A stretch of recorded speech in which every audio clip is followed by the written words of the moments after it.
শুরুতেই একটা সাধারণ জ্ঞান নিয়ে কথা বলা যাক। বলুন তো কোন প্রণালী দিয়ে এশিয়া আর ইউরোপের ভূখণ্ড বিভক্ত হয়েছে?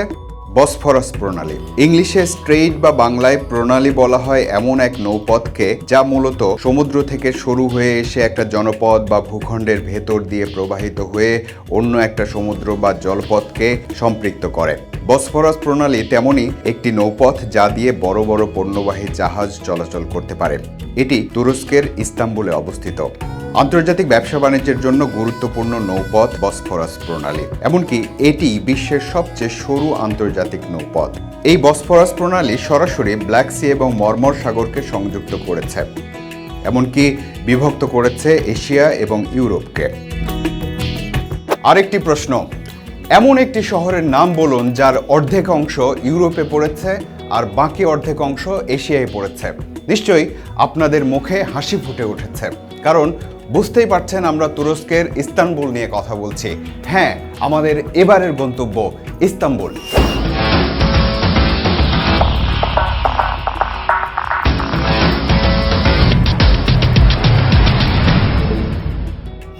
শুরুতেই আপনারা যেসব তথ্য জেনেছেন সেই দৃষ্টিভঙ্গিতে ইস্তানবুলকে দেখব না। আমরা দেখব আর্তুগ্রুল, ওসমান, সুলতান সুলাইমান, সুলতান আহমেদদের কর্মকাণ্ডের আলোকে। জানবো কিভাবে তৈরি হয়েছিল উসমানী খেলাফত, আর জানবো কতটা বিস্তৃত হয়েছিল সেই সাম্রাজ্য। মনের মধ্যে যত ইতিহাস পিপাসায় থাকুক না কেন, তুরস্কের ইস্তাম্বুলে অতি আধুনিকতার যানজটই আমাকে স্বাগত জানালো। আসুন আমরা ইতিহাসের পথে ভ্রমণ শুরু করি। বাইজেন্টাইন আর অটোমান সাম্রাজ্যের নিদর্শনগুলো চোখের সামনে এখনো দৃশ্যমান সেখানে এসেছে। ইস্তাম্বুলের এই জায়গার নাম সুলতান আহমেদ ডিস্ট্রিক্ট। চোখের সামনে যে মসজিদটি স্বমহিমায় দাঁড়িয়ে আছে তার নাম সুলতান আহমেদ মসজিদ বা ব্লু মস্ক। এর সাথে জড়িত ঘটনাগুলোর কারণে মসজিদটি সারা পৃথিবীতেই বিখ্যাত। উসমানী সাম্রাজ্যের শাসক সুলতান আহমেদের নাম অনুসারে এই মসজিদের নাম।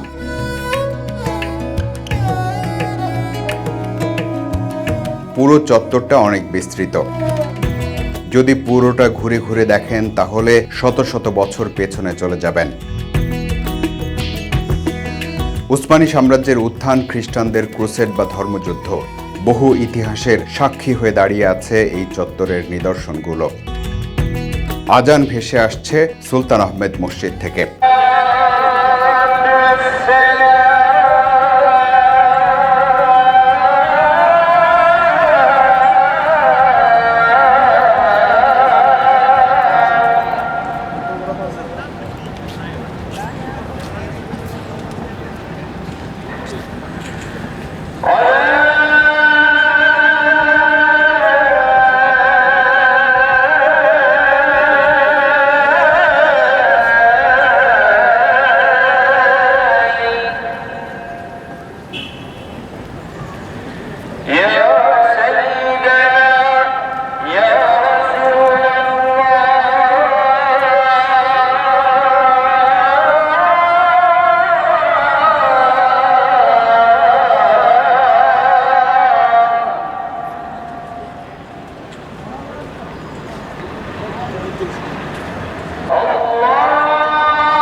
এই ব্যক্তির নাম হেইসাম।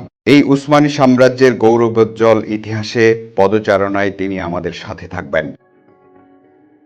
এই যে বহু প্রাচীন ভবনটি দেখুন, এই ভবনে যা আছে তা আমার জীবনে এখন পর্যন্ত দেখা সবচেয়ে ব্যতিক্রম ঘটনা।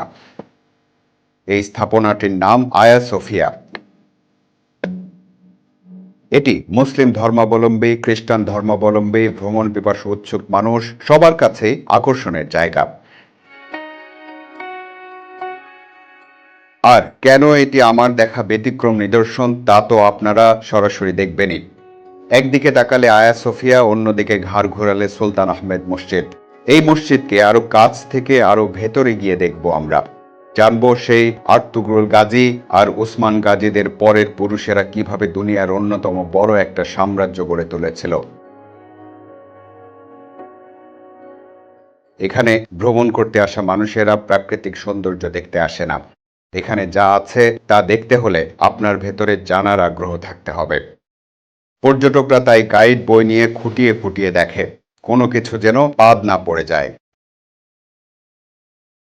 এই ভ্রমণ শুধু একটা সুন্দর জায়গায় গিয়ে ছবি তোলার আর দৃশ্য দেখার ভ্রমণ নয়, এই ভ্রমণকে এক কথায় বলা যায় উচ্চতর ইতিহাস শিক্ষার ভ্রমণ। দুটি পর্বে বিভক্ত এই ভ্রমণ দেখতে দেখতে আপনিও ঘটনার ভেতরে ঢুকে পড়বেন এবং হাঁটতে থাকবেন ইতিহাসের পরতে পরতে। চলুন আমরা আয়া সোফিয়া নামের ভবনটির দিকে এগিয়ে যাই। দুই পাশে দুটি করে 4টি মিনার দেখা যাচ্ছে এবং গম্বুজ বলছে এটি একটি মসজিদ। আসলেই কি মসজিদ? এই পুরো চত্বরকে খুব মোহনীয়ভাবে সাজানো হয়েছে।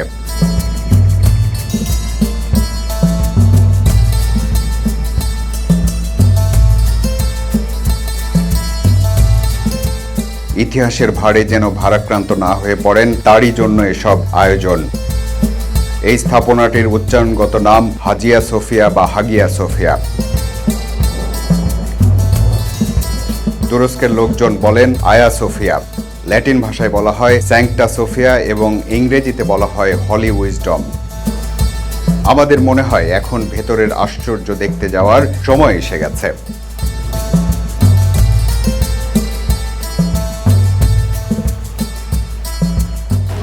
যতবারই দেখি ততবারই নতুন মনে হয়। আমি মনে হয় এইবার আপনার সাথে 24তম বার। কততম? 24তম। এতবার আসার কি আছে? কারণ হচ্ছে প্রথমবার তো গভর্নমেন্ট ট্যুর করালো, এরপরে বাংলাদেশ থেকে যারাই আসে হ্যাঁ, সবাইকে ট্যুর করানো হয় একই জিনিস। বিরক্ত লাগে না একই জায়গায়? না, কেন? সববারই নতুন লাগে, কারণ নতুনভাবে নতুন জিনিসগুলো দেখা হয়। মানে এখানের মিউজিয়ামগুলো এমনই যে আপনি একবার দেখলে বারবার দেখতে ইচ্ছা হবে, বারবার দেখতে। আমরা প্রায় ১,৫০০ বছরের পুরনো স্থাপনার ভেতরে প্রবেশ করছে, মূলত একটা জাদুঘরে প্রবেশ করছে।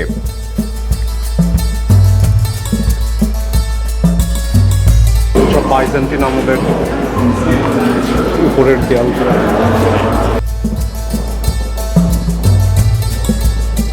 হ্যাঁ, এই ভবনে প্রবেশের মাধ্যমে আমরা বাইজেন্টাইন আমলে প্রবেশ করলাম।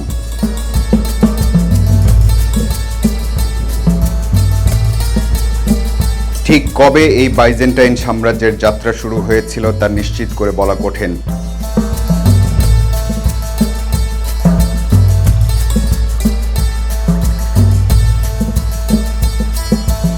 তবে ইতিহাসের সবচেয়ে জোরালো অবস্থান হল রোমান সম্রাট প্রথম কনস্ট্যান্টাইনি, প্রথম বাইজেন্টাইন সম্রাট। সম্রাট কনস্ট্যান্টাইনি 330 খ্রিস্টাব্দে রোম থেকে তার রাজধানী বাইজেন্টিয়ামে সরিয়ে আনেন। এই শহরকে কনস্ট্যান্টিনোপল নামে পুনর্গঠিত করেন। এই কনস্ট্যান্টিনোপল তখন নতুন রোম হিসেবে পরিচিতি পায়। এই আয়া সোফিয়ার নির্মাণ শুরু হয়েছিল কবে অনুমান করতে পারেন? 6ষ্ঠ শতকে। একেবারে সালের হিসাব করলে 532 খ্রিস্টাব্দের নির্মাণ শুরু হয়।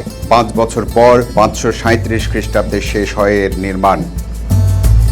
537 থেকে 2021 সাল হিসাব করুন, 1484 বছর হয়ে গেছে। এখানকার ইতিহাস জানার জন্য পর্যটকরা কখনো ট্যুরিস্ট গাইডের সহযোগিতা নেন, কখনো খুঁটিয়ে খুঁটিয়ে দেখেন, পড়াশোনা করেন।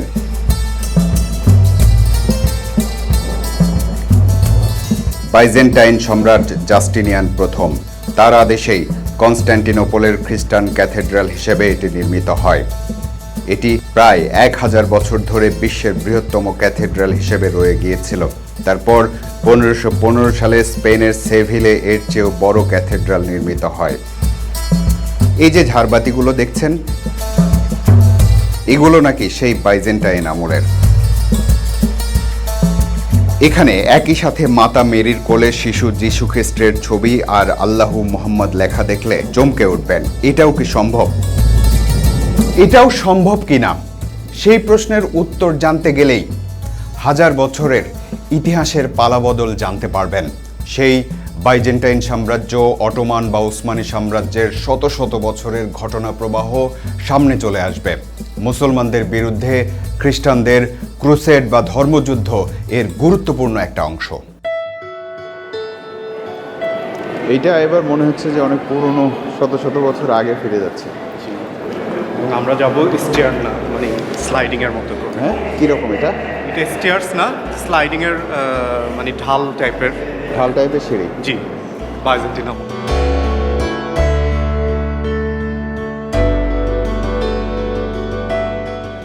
বাইজেন্টাইন আমলে চলে গেছে। বাইজেন্টাইন, জি, আমরা এখন বাইজেন্টাইন আমলে চলে গেছি। উপরের দিকে উঠছে মানে পেছনের দিকে যাচ্ছে, তাই না? জি, moving forward but in the previous history.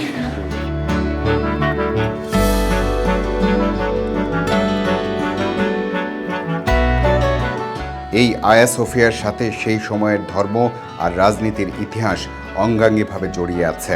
সে গল্প বলতে গেলে ইউরোপীয় খ্রিস্টানদের ক্রুসেড বা ধর্মযুদ্ধের প্রসঙ্গ অবশ্যই আসবে। ক্রুসেড বলতে মোটা দাগে ধর্মীয় যুদ্ধ বোঝায়। ইউরোপের খ্রিস্টানরা 1095 সালে এই ক্রুসেড বা ধর্মীয় যুদ্ধ শুরু করেছিল। যুদ্ধটা তারা শুরু করেছিল মুসলমানদের বিরুদ্ধে। উদ্দেশ্য ছিল পবিত্র ভূমি অর্থাৎ জেরুজালেম এবং কনস্ট্যান্টিনোপল এর অধিকার নেয়া। 1291 সাল পর্যন্ত 196 বছর ধরে বেশ কয়েকবার এই যুদ্ধে নামে তারা। এই যুদ্ধের প্রতিপক্ষ হিসেবে দাঁড়িয়ে গিয়েছিল সুলতান সুলেমানদের পূর্বপুরুষরা। এখানে নাম চলে আসবে উসমান বা তার বাবা আর্তুগ্রুলদেরও। দেখতে দুই তলা মনে হলে ওইটা কিন্তু 4 তলার সমান। এমনিতে তো 2 তলার মতো। জি, বাট উচ্চতার দিক থেকে 4 তলার। খ্রিস্টানদের এই ধর্মযুদ্ধের ভেতরেও অনেক ভাগ ছিল। ক্রুসেড বা ধর্মযুদ্ধ শুরুর প্রায় 200 বছর পর 1204 সালে এই আয়া সোফিয়ার পরিচয়ে একটা বড় পরিবর্তন আসে। এই কনস্ট্যান্টিনোপল বা বাইজেন্টাইন সাম্রাজ্যের পতন হয় চতুর্থ ক্রুসেডারদের কাছে, চলে যায় ল্যাটিন সাম্রাজ্যের অধীনে। তখন আয়া সোফিয়া রোমান ক্যাথলিক ক্যাথেড্রালে রূপান্তরিত হয়। 57 বছর পর 1261 সালে বাইজেন্টাইন সাম্রাজ্য আবার ফিরে আসে। তারপর আবার পূর্ব অর্থোডক্স চার্চে রূপান্তরিত হয়। আরও 192 বছর আয়া সোফিয়া পূর্ব রোমান অর্থোডক্স চার্চ হিসেবে টিকে থাকে। কিন্তু এর বাইরের দুনিয়া ক্রমাগত যুদ্ধ আর পালাবদলের ভেতর দিয়ে যাচ্ছিল। সেই পালাবদলের সর্বশেষ পরিণতি হলো এটা মসজিদে পরিণত হওয়া।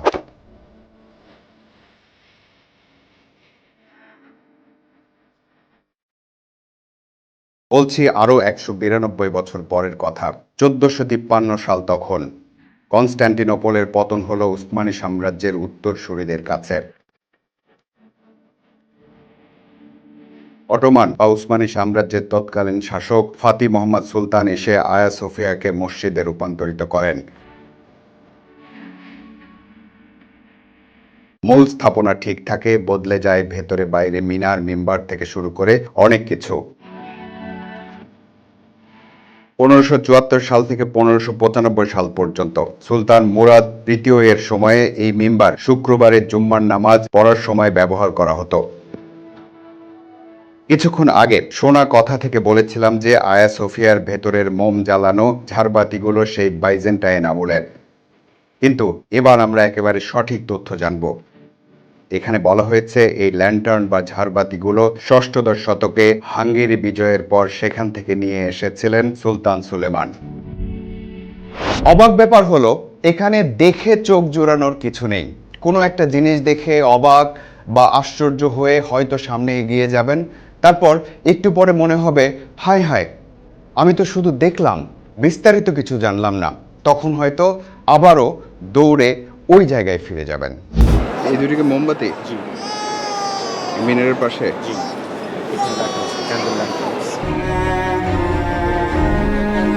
আয়া সোফিয়ার ভেতরে এই বিড়ালটাকে দেখলাম একেবারে নির্বিকার। মনে হয় নড়াচড়া বা কোথাও যাবার কোনো তাড়া নেই। ইস্তাম্বুলে আরও কয়েক জায়গায় এমন দেখেছি, পরে জেনেছি এখানে বিড়ালকে কেউ বিরক্ত করে না। এবার এই আয়া সোফিয়া সম্পর্কে আরও কিছু গল্প জানা যাক। আয়া সোফিয়ার সবচেয়ে বড় যে দরজাটা আছে তার নাম এম্পেরর ডোর বা সম্রাটের দরজা। এই দরজা দিয়ে শুধু বাইজেন্টাইন সম্রাটরাই প্রবেশ করতেন এবং বের হতেন। কোনো কোনো গল্পে বলা হয় দরজাটি নূহ নবীর নৌকার কাঠ দিয়ে তৈরি করা হয়েছিল। সপ্তম শতকে বাইজেন্টাইন সম্রাট হেরাক্লিয়াস নাকি সেই কাঠ খুঁজে আনতে বর্তমান তুরস্কের পূর্বাঞ্চলে গিয়েছিলেন।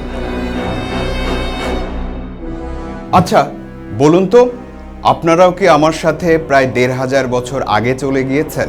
সেই সময়কে কি অনুভব করতে পারছেন? এই আয়া সোফিয়াতেই গোলাকৃতির মার্বেল বসানো জায়গা আছে যেখানে বাইজেন্টাইন সম্রাটদের অভিষেক হতো। এর উপরের তলার মার্বেল বা মোজাইকগুলো সবচেয়ে চমকপ্রদ। একাদশ শতাব্দীতে এক বাইজেন্টাইন সম্রাজ্ঞী ছিলেন, তার নাম ছিল জো। ৫০ বছর বয়সে প্রথম বিয়ে করেন তিনি। আশ্চর্য ব্যাপার হলো বিয়ের দিনই সেই প্রথম স্বামীর মৃত্যু হয়। তারপর আরও ২টি বিয়ে করেন তিনি। যখনই নতুন স্বামী আসতো একটি বিশেষ মোজাইক কৌশলে উল্টে দেয়া হতো। আপনারা আগেই জেনেছেন অটোমান বা উসমানী শাসনের সময় মসজিদে রূপান্তরিত হয় আয়া সোফিয়া। তখন এর সাথে একটি ধর্মীয় কলেজ এবং একটি প্রাথমিক বিদ্যালয় নির্মাণ করা হয়।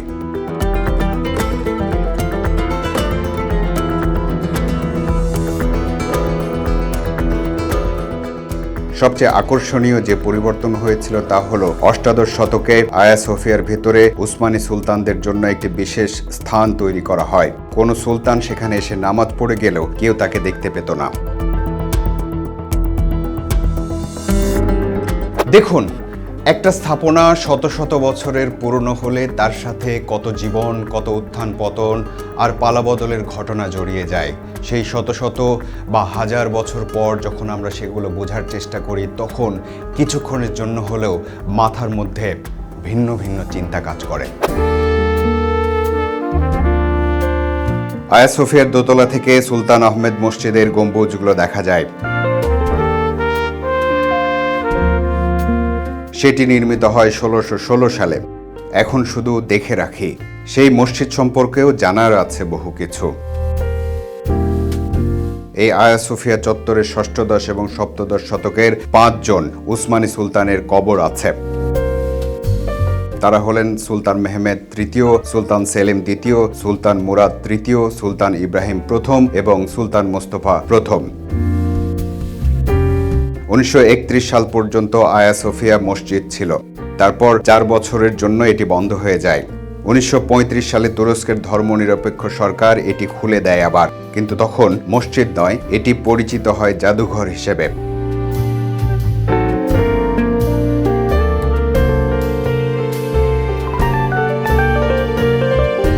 তারপর থেকে তুরস্কের অন্যতম প্রধান পর্যটন আকর্ষণে পরিণত হয় আয়া সোফিয়া।